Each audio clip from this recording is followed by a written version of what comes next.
आरोप यही है ना, जाटव चमार खा गए सारी मलाई को। बिल्कुल कोई आरोप नहीं, ये सब बकवास है।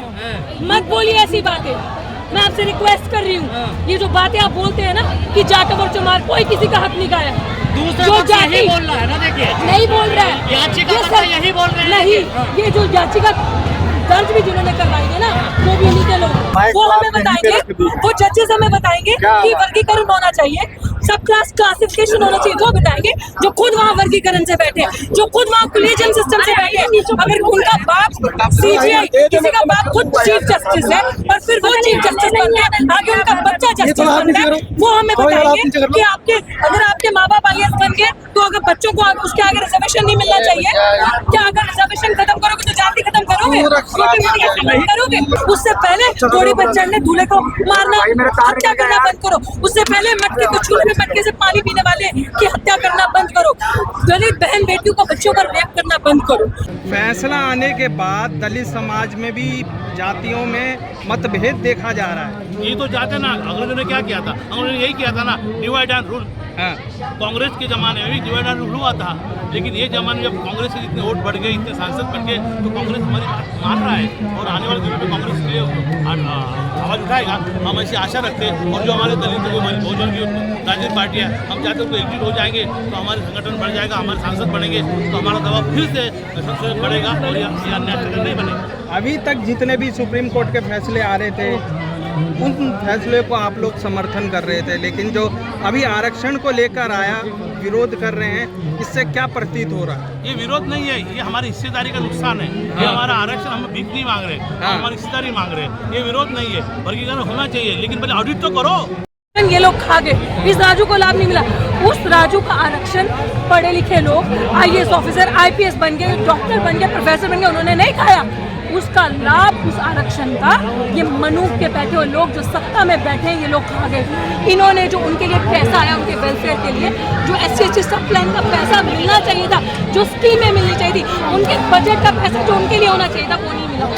आप पंजाब से खुद आती है, 2004 से पहले ये योजना लागू थी, ये स्कीम लागू थी पंजाब में। देखिए, स्कीम लागू होना अलग बात होती है, स्कीम को इम्प्लीमेंट करके स्कीम को लोगों के तक पहुंचा के लोगों के अकाउंट में वो पैसा जाना अलग बात होती है। ऐसे तो रिजर्वेशन भी है, कर रहे हैं ना आपको NFS, निकाल रहे हैं ना आपको सिस्टम से बाहर, इंटरव्यू देने जाते हो आपको रिजर्वेशन मिल रहा है, आप अपनी कैटेगरी से इंटरव्यू देने जा रहे हो और आपको NFS करके बाहर निकाल रहे हैं, तो मतलब आप कहोगे रिजर्वेशन तो लागू है ना, लाभ नहीं देंगे उसका, लाभ देने में ये लड़ाई पैदा होगी समाज में, इसको कैसे भरा जाएगा? हम है ना, ये सड़कें हैं ना, आज 9 अगस्त 2024 को आप ये नज़ारा देख रहे हो ना, जब तक हम जैसे लोग जिंदा हैं तब तक आप हिम्मत नहीं इनकी 2 अप्रैल 2018 लाने में हम ज़्यादा वक्त नहीं लाएंगे। और ये भी सोच मान के चलो, वो कह रहे हैं हम देखेंगे कैसे लाएंगे 2 अप्रैल 2018। तो फिर देख लो, हम बता देते हैं संविधान को मानने वाले पीसफुल प्रोटेस्ट करेंगे।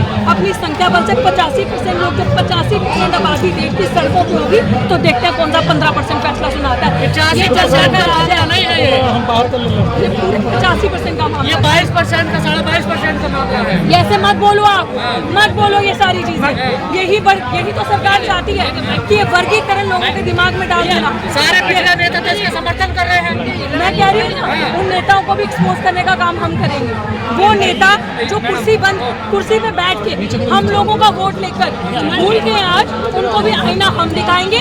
और ये चीज याद रखना, अभी देखने का टाइम आ गया है, जो गठबंधन ठगबंधन के नाम पे आपके सामने आया, जो ठगबंधन से इनको सपोर्ट कर रहा है, समर्थन दे रहा है, उसका असली चेहरा आपके सामने आ जाए। कांग्रेस की कई सरकार आ रही है, सबसे पहले हम इस फैसले को लागू करेंगे। बिल्कुल, मैं वही तो कह रही हूँ, मैं तो कह रही हूँ आपके सामने। आपको पता चलना चाहिए ना कि जिन्होंने आपका वोट ले लिया, आपको भड़का दिया, ठगबंधन देख लिया। मिलने गई थी राहुल गांधी से, बिल्कुल नहीं, दलित मेमोरेंडम में मैं बता रही, कौन सी मीटिंग में जो हुई थी, सारे जो क्या मीटिंग थी,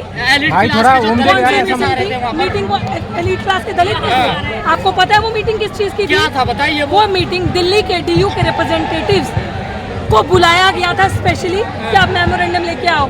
उस समय मेरा धरना चल रहा था और मेरे को ये बोला गया था, क्योंकि हम हर पार्टी के पास जा रहे थे, BSP के लोग हमारे मंच पे कूद आए थे, आम आदमी पार्टी के नेता आए थे, कांग्रेस के नेता आए थे, हम हर एक पार्टी के पास अपने मुद्दे को लेके जा रहे थे, ये देखने के लिए कि हमारे मुद्दों पे सिर्फ भाषण देते, पानी तो पानी, सिर्फ भाषण देके राजनीति करते हो कि सड़क पे चल के भी आते हो, इसलिए उनका चेहरा एक्सपोज करने के लिए। और उन लोगों ने तो आपके वीडियो को चुनाव में खूब इस्तेमाल किया, देखिए। कोई बात नहीं, वक्त अब हमारा है, हम भी बताएंगे, वक्त खत्म नहीं हुआ। उनकी उम्र तो 50-60 होगी, हमारी तो भी शुरुआत है। अभी 30-40 साल हमारे पास पड़े हैं। सत्ता कैसे पलटती है, किस तरीके से सड़कों पर संघर्ष मजबूत किया जाता है, वो हम बताएंगे। जो लोग खुश हो रहे हैं इस फैसले से, उन्हें क्या कहना है? उन बेशर्मों को यही चीज़ कहनी है जो लोग खुश हो रहे हैं कि वो तो बांटना चाहते थे, तो फिर इसका मतलब तुम्हारे अंदर का मन उछल के अंडे की तरह उबल के बाहर आ रहा है, वो दिख रहा है हम सबको। तुम करो इस फैसले का समर्थन, तुम दो साथ। जब तक हम जैसे लोग, हमारी आवाज़ें जिंदा हैं, सड़क पे विरोध होगा, विरोध दर्ज करवाया जाएगा और इनका कोई भी इस तरीके का फैसला एक्सेप्ट नहीं होने दिया जाएगा। देश लोकतंत्र है, लोगों का राज है, हम राज में आरोप यही है ना, चाटक चमार खा गए सारी मलाई को। बिल्कुल कोई आरोप नहीं, ये सब बकवास है। मत बोलिए ऐसी बातें, मैं आपसे रिक्वेस्ट कर रही हूँ। ये जो बातें आप बोलते हैं ना कि जाटव और चमार, कोई किसी का हक नहीं खाया। दूसरा जो पक्ष यही बोल रहा है ना, देखिए। नहीं बोल रहा है, याचिका यही बोल रहे हैं। नहीं, ये जो याचिका दर्ज भी जिन्होंने करवाई है ना, वो भी इन्हीं के लोग, वो आपके लोग हैं, नहीं है हमारे समाज से। वो दलित समाज से तो वो नेता भी है जो आज भाजपा में जाके कुत्ते की तरह डोल बनाते हैं, जो आज वहाँ पे बैठे हैं, वही दलित समाज से जो कुर्सी पे बैठे हैं। सुनिए मेरी बात, सुनिए मेरी बात। आप कह रहे हैं ना वर्गीकरण होना चाहिए, ठीक है, तो इन पट्टे से बांधे हुए कुत्तों को बोलो जो भाजपा में बैठे हैं, कुर्सी छोड़ो। सबसे पहले रिजर्वेशन तुम बोलो, पीछे कर यार, इस्तीफा दे रहे हैं। अब इसके बाद हम अनारक्षित सीट से लड़के आएंगे, तब इनको प्रजातंत्र, लोकतंत्र, जातिवाद का मतलब पता चलेगा और असली कुत्तों को उनके औकात समझ में आएगी। चलिए ठीक है, वो हमें बताएंगे, वो जजेस हमें बताएंगे कि वर्गीकरण होना चाहिए, सब क्लास क्लासिफिकेशन होना चाहिए, वो बताएंगे जो खुद वहाँ वर्गीकरण से बैठे हैं, जो खुद वहाँ कोलिजियम सिस्टम से बैठे हैं। अगर उनका बाप सीबीआई, किसी का बाप खुद चीफ जस्टिस है और फिर वो चीफ जस्टिस बनते हैं, आगे उनका बच्चा जस्टिस बनता है, वो हमें बताएंगे कि आपके, अगर आपके माँ बाप IAS बन गए तो अगर बच्चों को उसके आगे रिजर्वेशन नहीं मिलना चाहिए क्या? अगर रिजर्वेशन खत्म करोगे तो जाति खत्म करोगे, करोगे तो कर दो, रिजर्वेशन खत्म कर दो, लेकिन उसके पहले आंखों से हमें मारना बंद करो, उससे पहले घोड़ी पर चढ़ने दूल्हे को मारना, हत्या करना बंद करो, उससे पहले मटके को छूने में मटके से पानी पीने वाले की हत्या करना बंद करो, दलित बहन बेटियों को बच्चों पर रेप करना बंद करो। अगर हम लोग बढ़ते हैं, उठते हैं, बढ़ते हैं तो रोहित वेमुला पायलट भी बना दिया जाते हो, संघर्ष करते हैं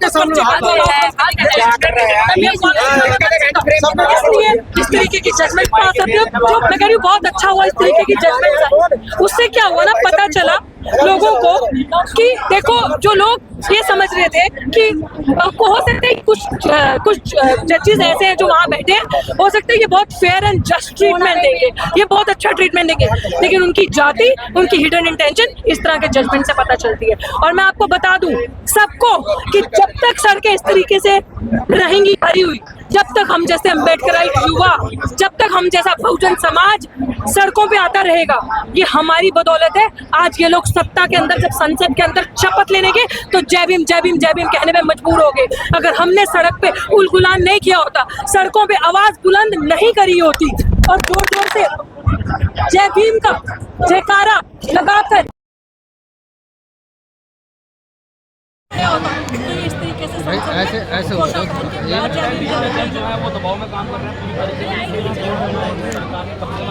मान्यवर ने कहा था, क्या लग रहा है राजनीति से प्रेरित है ये फैसला? ये राज्य से प्रेरित है, ये RSS का, भाजपा का प्रेरित फैसला है।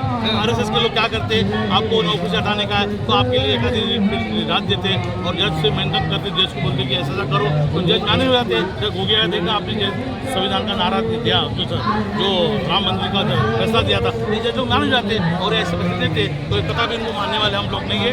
हम देश के मूल निवासी, हमारा फंडामेंटल राइट्स है, संवैधानिक अधिकार है, संवैधानिक अधिकार फंडामेंटल राइट 341 का कोई उल्लंघन कर सकता नहीं है। और जो दिया, मुझे बताइए, सारी ताकत, सारी ऊर्जा, ठीक है, जंतर मंतर गोल में सम्मेलन में क्यों खत्म हो जाती है? आप अपने वोटर को रोक क्यों नहीं पाते उस तरफ जाने के लिए जिसका विरोध है, जिस मानसिकता का विरोध कर रहे हैं, जिस सत्ता का विरोध कर रहे हैं? देखो, हमारे लोग पहले से मजबूर है, हमें कानून अवार्ड दिया गया है, लेकिन गांधी जी ने वो भी हमें छीन लिया है। 2 वोट का अधिकार हमें दिया था। आज हमारे लोग लड़ नहीं पाते। ये मसल पावर है, मनी पावर है, मीडिया पावर है, इनके पास पैसा है, मसल पावर है, इसलिए हमारे लोग जीत नहीं पाते।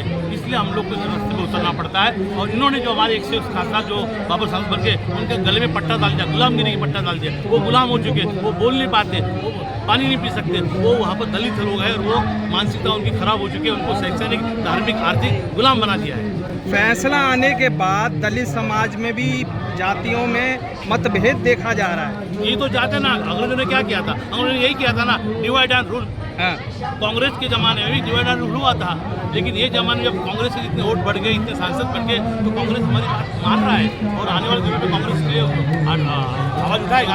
हम ऐसी आशा रखते हैं। और जो हमारे दलित बहुजन की राजनीतिक पार्टियाँ, हम चाहते हैं उनको एकजुट हो जाएंगे तो हमारे संगठन बढ़ जाएगा, हमारे सांसद बनेंगे तो हमारा दबाव फिर से सबसे बढ़ेगा और ये अन्याय नहीं बनेगा। अभी तक जितने भी सुप्रीम कोर्ट के फैसले आ रहे थे, उन फैसले को आप लोग समर्थन कर रहे थे, लेकिन जो अभी आरक्षण को लेकर आया, विरोध कर रहे हैं, इससे क्या प्रतीत हो रहा है? ये विरोध नहीं है, ये हमारी हिस्सेदारी का नुकसान है। ये हमारा आरक्षण हम भीख नहीं मांग रहे, हम हमारी हिस्सेदारी मांग रहे हैं। ये विरोध नहीं है, वर्गीकरण होना चाहिए, लेकिन पहले ऑडिट तो करो। हमारा एससी कितना भी नौकरी दिया है, कितना एसटी नौकरी दिया है, कितना ओबीसी को नौकरी दिया है, उसका ऑडिट तो करो, वर्गीकरण तो करो उसका। वो अगर दे रहे हैं और आप पहले वर्गीकरण करने की बात कर रहे हैं तो ये भूलताप है, ये बुलावा है, ये झूठ बात है, ये फरेब है, ये एससी लोगों को गुमराह करने का फरेब है। जय हिंद, जय भारत, जय संविधान, जय शिवराज, जय श्री राम, राम राम, वालेकुम सलाम।